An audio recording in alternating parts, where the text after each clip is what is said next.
Pawpaw, Sammy, and Ladybug here with my granddaughter from Arkansas, Anna Rose. I like roses. Rose. Brooklyn And Rose. that's dog rose. Dog Rose. And there's your mama's. That's Mama's bush. Yeah. Speaking of Anyway. roses. Anyway. Today, all right, Anna, what you got, baby? Well, I see all of these different tubes in the ground, and your ground level beds, and your raised beds, and then your buckets and your pots. But what are they for? I took 4 or 5 really. One of them, it'll bring your flower bed, your soil, your reproduction on your plants up. It'll help in droughts. I use that to feed the worms. I got eggshells, onion peelings, you name it, cabbage. Potato peelings, and you just throw it in there. You go along and throw it in there. If you don't go in there, don't worry about it. Cover it up. See? All right, you get all that like that. And what it does, you water your plants, you just water straight down on top of it. I'm not gonna water much. It's been raining hard. I don't want too much water on them. But you water them like so. And you fill that thing up with water. And particularly, they're built like this. See the holes? So that deep in the ground, you just fill it up with water. It makes those roots go deep. It pulls the roots down, which makes the plants more freeze hardy and drought hardy. Isn't that interesting? Mm-hmm. You can put worms in them, red wigglers, handful in each one. Keep dropping your coffee grounds and eggshells, and like I said, your compost in there, inside the tube. When you do that, the worms will get in there, and with the water being damp, they can breathe and they can stay healthy. And they'll come in and feed. Then they'll go back out into your bed. And if it starts getting dry, they'll come to the water and they'll feed. And the whole time you vermicompost, they're putting compost in your bed. Plus they're making little holes in the ground for your water and nutrients to go down to your plants. So when you say they're putting vermicompost, explain to Anna what that means. Worm poop. Yeah. Yeah. A lot of people don't know what vermicompost is, They don't. but that's a natural way to get vermicompost directly by your plants if you don't want to raise worms and create your own vermicompost. Natural fertilizer. Oh yeah. My banana trees, the way I set these beds up, and I've preached it for years. You come in here, you take cardboard, you cut it right. This had cardboard at one time. That's what it's got now. Look at that. That's beautiful. And the reason being, the cardboard's gone. I did this. What happened to it? The worm. They'll eat it. It'll absorb into the ground. The worms eat the glue and all out of the cardboard. It just makes rich soil, keeps it out of the doggone trash pile down the street. The Landfill? yeah. And you see, you think your plants don't grow? Look at this. Parsley. Parsley. And there's no fertilizer on that. That's feeding the compost and the things and watering them. These I planted 3 or 4 months ago. They've been hit with the freeze twice, and they're still coming back. The freeze will knock them down, they come right back. Look, see that? Mm-hmm. And that's Healthy look at the soil. compost. Look how thick it is. Look at that. Would you consider this a raised bed? Yeah, it's a raised bed. Okay. But now to get back over here on this, there's so many ways you can do this. You can actually take, like I did. Now, I kind of prefer this. I'll tell you why. It's easy and it's quick, sink in the ground. Not many animals, squirrels or rats, can get in here. If they do, they can't get out. So it stops your pests. What would they try to get in there for? The food. Oh. When you drop the Throw food in on top? food, yeah. Yeah. And what'll happen, they'll try to get to it, Okay. especially a coon or a possum or a rat. Okay. Okay. So that's your preferred method. But Pawpaw, were these holes pre-drilled, or did you drill them yourself? No, I bought them like that. But that's actually a drainage pipe for a septic tank. okay. Now, you can take something like this. If I was really rural, punch holes. Or cut a big hole in the bottom. All right, and you bury that rascal up to like right here. You drop your food in there and do this. And very few coons and possums are smart enough to take the lid off. I know they open ice chests, but I don't know about this. Now, Same thing with this? yeah, the same thing with that. Depends on, you can use that in your house inside your raised bed. Just cut a hole in the bottom, drop your compost in there, and screw the lid back on to it. Now, if you don't have to worry about animals, take something like this. Dig it down, bury it about yay deep, Put holes in it? and just put the holes in the bottom. Pour your just table scraps and all in here. Set it on the ground and get you a board big enough to cover it. And What's the that's board for? it. The board's just to keep animals from getting in. Oh. You won't stop them. They can take the lid off, but it helps. Now, there's so many ways. And your flower bed in your house, your flower pots. See the holes? Put your little compost in here and your water in there. And just let it trickle down. Just bury it down in your pot. Do you still put red wigglers in your Oh, yeah. pot plants in your house? Oh, my gosh, yeah. My plants where I'm growing the Hawaiian pineapple and all, it's full of red wigglers. Oh, okay. Now, here's something else. You don't have to get too elaborate. Make a worm feeder out of that. I already got the holes in it. Okay. See how flower beds? She has given me hundreds of pots over the years. And when she does, I use them to feed. I use them to plant and transplant and sell and get out of the yard. Okay. But, Boop, boop. So this one works the same way, right? It's just not in a raised bed. It's not in a in raised the bed. ground. you know where these come from, don't you? These blueberry bushes? Yeah. These I think we talked about this earlier. You Didn't cut- my parents give them to you? come off your land in Arkansas off y'all's farm. Yes, sir. These three bushes. And they bear like they bear some berries. Really. Now, my worm feeders here, that's another reason I like them open. You don't have to unscrew the lid and all. You can just stand here and throw the food in them. Especially when all my flowers in the summertime, when all these flowers are not being dead and they blooming, it gets pretty thick in there. Yeah, this is what, the day after Thanksgiving, right? November Yeah. 24th. So, yeah, in the spring, all this just blooms up. So it makes yeah. it easier to feed in there when, Yeah. If you Yeah. had to crawl up there and unscrew the lid, you'd be killing your flowers. But that takes care of that. I even have them out front by the ditch. In the beds out there. oh, okay. Yeah. Love it. The one in the back. The one back here in the back. Come here, Pam. I want you to see a native. Oh, come on, wait, where you go? He's right there. You see, man? He's a native pollinator. He looks just like a honeybee, and he's about maybe 1/8 of an inch long. Looks just like a honeybee. Isn't that him right there? Yep, he just took off. He did. What kind of plant is this? This is a Japanese plum. This brings in all kind of pollinators. Oh, look. That's my honeybees there. See, and the fly.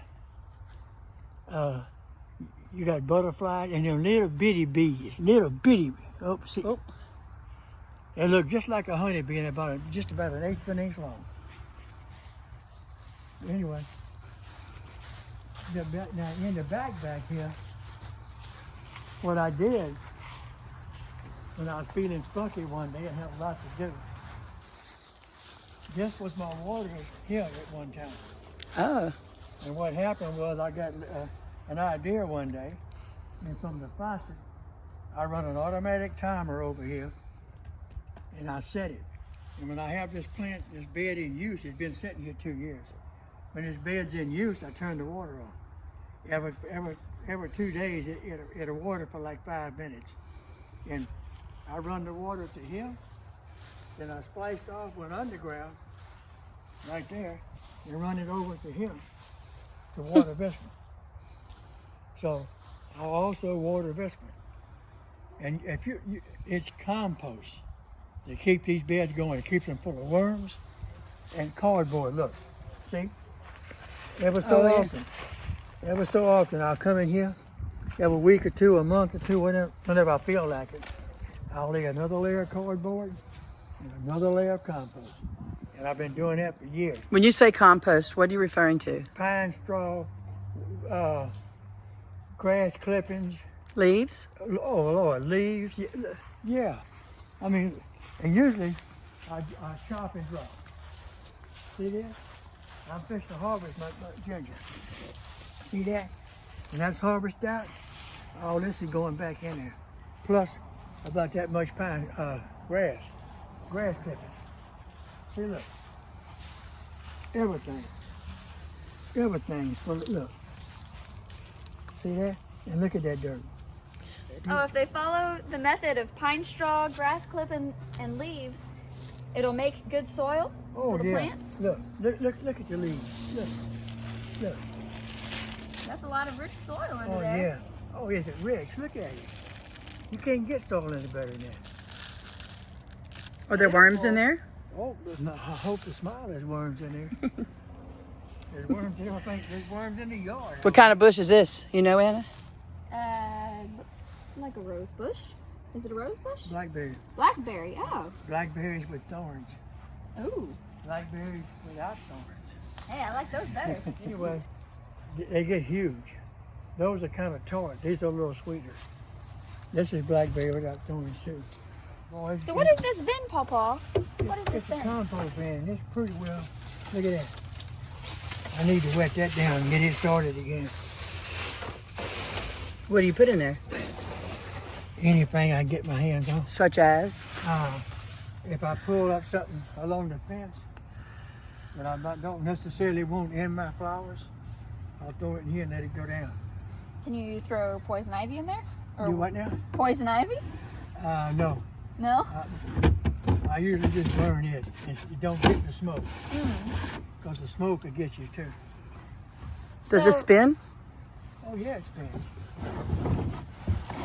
So this bin is made specifically for composting. I wonder what happened.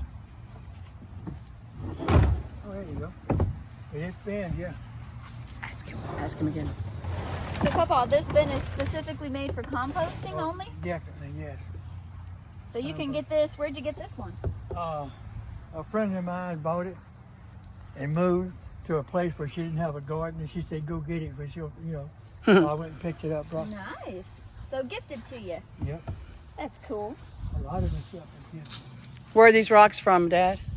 They from Arkansas. I thought so. Farm in Arkansas. I thought so. You remember that farm, Anna? I do. Yeah. Yeah. Mountain View, Arkansas. Yep. That's Stone County. Dun-dun-dun. Yep, Stone County. Literally. But anyway, other than that, Shout out. yeah, other than that. And what I'll do, I just thought about that.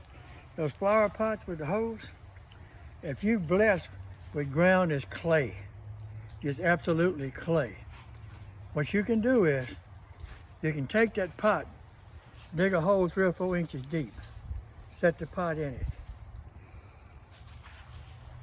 And then what you do then is you can put your plant in the pot, but set it about 2 or 3 inches in the ground. That way when you water the plant, the water will get down in the little hole that you just dug in that clay, and it's like a self-waterer. The water don't soak into the ground, it just soaks back up to the plants.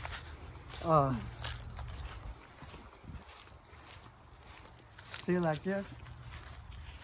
Everyone, this is clay here. This is an old floodbed where a creek runs A through. flood bed?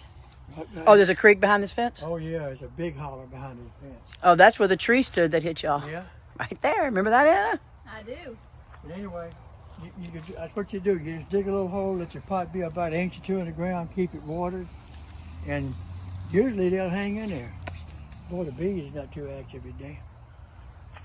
Active enough for me. I know, right? Stand a They little don't close. They don't bother you, baby. Oh, as he flies toward our heads. Have you ever been stung at, Pam? Yes, filming Daddy. I sure was. Oh no. So was did you see the video my dad took of filming Pawpaw? Yes. He was standing way over there and one stung him. I was over there too. Hey, Anna, look. Watch this. Come here, baby. Come here. Good look, Anna. I'm going to stand right here and watch it. Come on. He's talking to the bees. Come get closer. Probably get stung. Yeah, give him a finger. Oh my word. Come What's on. he doing? All right, don't bite. Just give him a finger.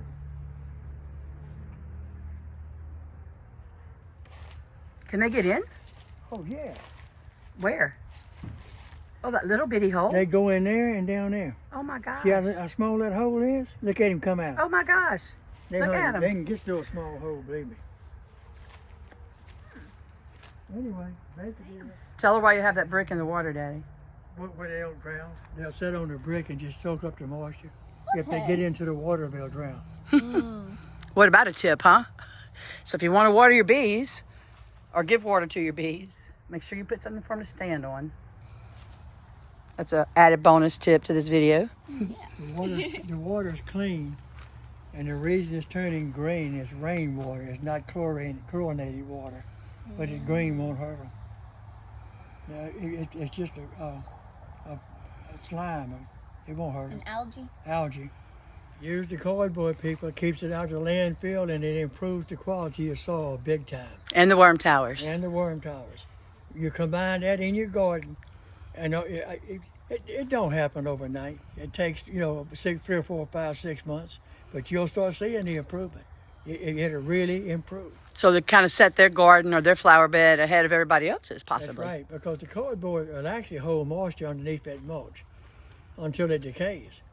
And as long as that moisture is there, you got the worms and Lord knows what kind of insects. Will it help to insulate during the winter? Yes, it will. If you do it like right before winter, it'll do it. But now if you put it in like 6 months before winter, it's gone by the time winter gets there. I mean, it's decayed, it's gone. But All right. they need to do, and look, don't be bashful. People, I got eggshells. Look, see this? I got eggshells buried. There's no telling what you're gonna find buried down in there. I got eggshells, it was potato scraps. Chop and drop if you'll look. Yeah, So why'd you bury that pot, Pawpaw? same thing. This is clay. That pot's about that deep in the ground, and when you water it, the water gets down that little hole I dug to set the pot in, and it'll sit there, and it percolates back up through the pot and keeps it damp. That way you hadn't got to water it every 2 or 3 times a day. It'll kind of water itself in that clay. And what is that plant right there? That is my hibiscus for my tea. That's what I make my tea out of, but I about made my last one. It's gone. That's an interesting plant. It is. Looks like it's from an alien planet. I tell you what, that doggone thing I love it. See there? The thing is, it's just about gone. It's going to seed. So, this is the part you eat? You can eat it, make tea out of it. And then here, what Is is it? that? That's the seed pod? That's the seed pod. Okay. See? The seeds in it. Are you going to plant any? Oh, I got a bunch of them drying right now. I got a bunch of them planted in here. Can I got try a bunch some, of them Pawpaw? planted over yonder. Huh? What part do you eat? The red This part. red part? Okay. They dry. They got a, Almost tastes like a pickle. yeah, no, it's good. It's really good. Really? A pickle? Okay. No, thank you. This man will eat anything, anywhere. All right. Like and subscribe. Thank you. Thank you for watching Pawpaw, Sammy, and Allybug's YouTube channel. Please like and subscribe and keep up to date with what they're up to.